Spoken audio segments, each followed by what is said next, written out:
Marie, reine de mon cœur et de ma vie, près de la croix tu m'as appris comment rester. Alors mes amis, nous voici dans la chapelle principale du sanctuaire Reine des Cœurs que l'on retrouve à Chelsea.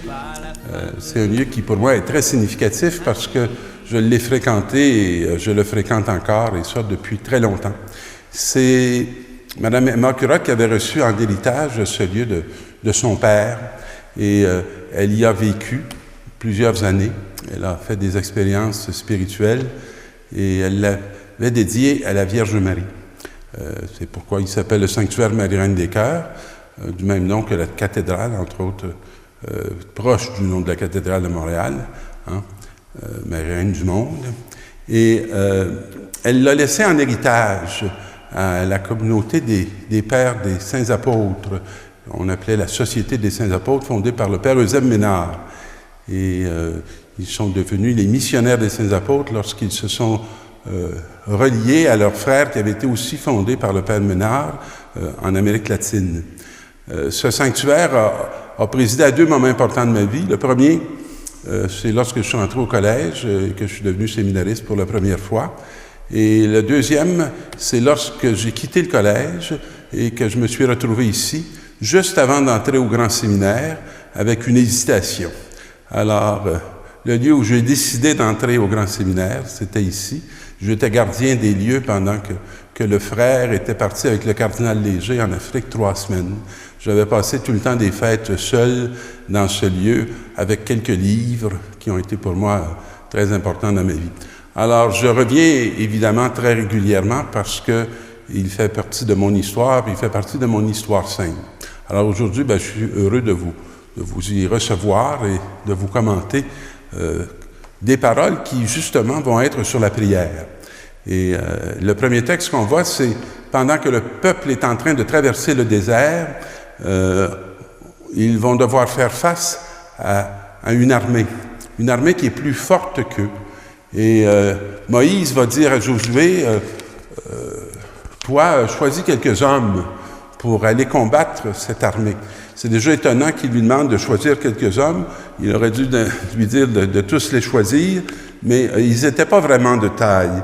Mais Moïse dit, moi, je vais m'en aller sur le sommet de la colline et je vais aller me mettre en prière. Et je vais me tenir sur le sommet, le bâton de Dieu à la main.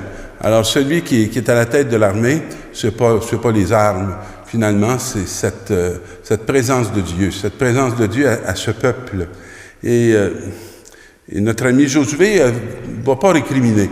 Il va obéir et va aller, justement, livrer la bataille. Et on nous dit que Moïse se tient les mains levées. Alors, il attend la victoire du ciel. Et il attend la victoire de son Seigneur.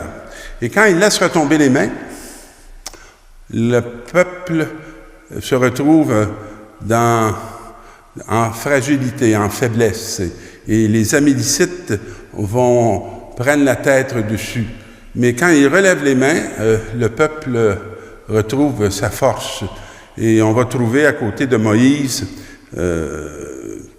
des hommes, Aaron et Our, qui vont lui soutenir les mains pour pas qu'il s'épuise et qu'il reste dans la prière, en invocation, en attente devant le Seigneur.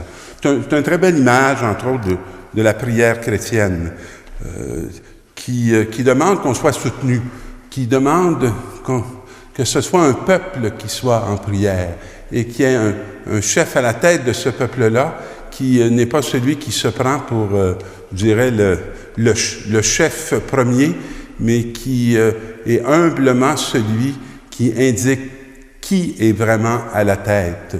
Et celui qui est toujours à la tête, c'est le Seigneur.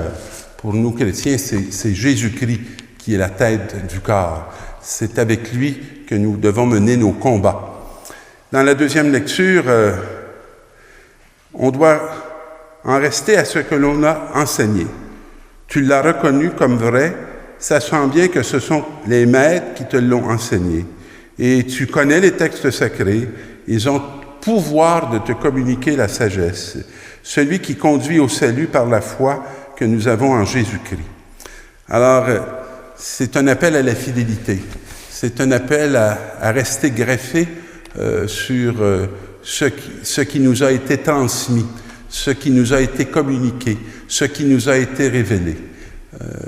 Le pire désastre, je dirais, pour un croyant, c'est de se mettre à penser que tout dépend de lui, alors qu'en vérité, tout dépend de Dieu. Devant Dieu et devant le Christ de Jésus, c'est lui qui va juger les vivants et les morts. Je te le demande solennellement, proclame la parole, interviens et à temps et à contre-temps. Et ce que j'aime beaucoup dans la conclusion de ce texte-là, mais avec une grande patience, avec le souci d'instruire. Même s'il dit de faire des reproches, d'encourager, alors ce n'est pas avec la force des reproches, ce n'est pas avec la force de l'encouragement, c'est avec le souci d'instruire et avec une grande patience. De savoir que ce qui est transmis ne peut que je dirais, venir habiter le cœur de l'homme que très lentement. Il faut avoir l'audace de répéter, de recommencer, de redire et d'être très fidèle à cette tâche et à cette sagesse qui nous est demandée de transmettre. Et c'est ce qu'on va retrouver dans l'Évangile avec la parabole de la veuve.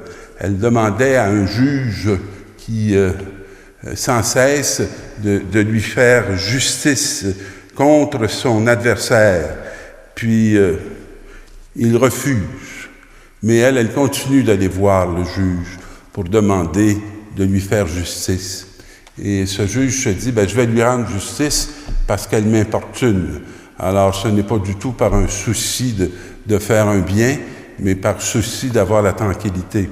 Alors, Jésus dit, si ce juge sans justice dit ceci, Dieu ne fera-t-il pas justice à ses élus qui crient vers lui jour et nuit? Où on se tourne, où on oriente et on destine nos cris. Est-ce qu'on les destine au Dieu de l'univers ou est-ce qu'on a beaucoup d'attentes par rapport à l'argent, par rapport aux grands de ce monde? Est-ce qu'on croit que le secret de la vie, que la source de l'adversité qui nous attaque serait quelque part ailleurs que dans celui qui peut vraiment nous en délivrer, le seul et l'unique, Jésus-Christ, par la grâce de son Père et dans la force de l'Esprit. Alors mes amis, entraînons-nous les uns les autres à être capables de tenir ferme dans la prière et comptons sur nos frères et nos sœurs qui viennent nous soutenir pour cette œuvre qui est une œuvre de création. Marie, reine de mon cœur et de ma vie, près de la croix tu m'as appris comment rester debout et que la souffrance n'est pas la fin de tout. Marie, reine de mon cœur et mon appui, ne m'oublie pas si dans la vie je marche dans la boue et que l'insouciance m'éloigne de